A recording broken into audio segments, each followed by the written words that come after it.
वळूयात पुढच्या बातमीकडे। संसदेचं अर्थसंकल्पीय अधिवेशन 31 जानेवारीला सुरू होणार आहे। केंद्रीय मंत्री निर्मला सीतारामन 1 फेब्रुवारीला अर्थसंकल्प सादर करणार आहेत। मोदी सरकारच्या तिसऱ्या कार्यकाळामधलं हे पहिलं पूर्णकालीन बजेट असणार आहे। राष्ट्रपती द्रौपदी मुर्मू 31 जानेवारीला लोकसभा आणि राज्यसभेच्या संयुक्त बैठकीला संबोधित करणार। गुंतवणूकदारांना अर्थसंकल्पाला प्रतिसाद देण्यासाठी 1 फेब्रुवारीला शेअर बाजार खुला राहील।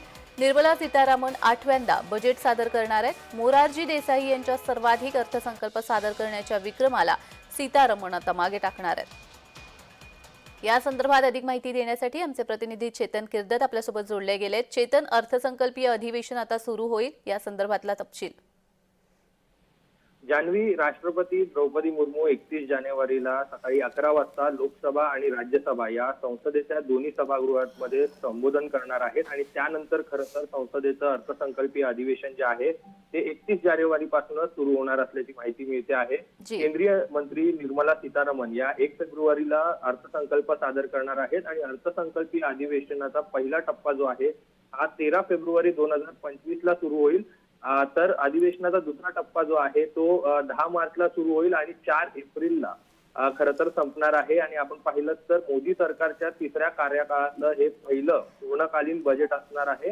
आणि मोठी बाब म्हणजे गुंतवणूकदारांना अर्थसंकल्पाला प्रतिसाद देण्यासाठी 1 फेब्रुवारीला शेअर बाजार जे आहे ते खुलं राहणार असल्याची माहिती देखील समोर येते आहे। त्याचसोबत निर्मला सीतारामन यांचं हे 8वं बजेट आहे आणि आतापर्यंत निर्मला सीतारामन यांनी 6 वार्षिक आणि 2 अंतरिम बजेट जे आहेत ते सादर केलेले आहेत। आणि यासोबत माजी पंतप्रधान मोरारजी देसाई यांच्या सर्वाधिक अर्थसंकल्प सादर करण्याच्या विक्रमाला देखील सीतारामन मागे टाकणार आहेत। अगदीच चेतन, आपण पाहतोय शेअर मार्केटमध्ये तसं बघायला गेलं तर उतार चढाव हे येतच असतात, मात्र येणाऱ्या अर्थसंकल्पातून शेअर बाजार वधारेल अशी काही चिन्ह दिसत आहेत का?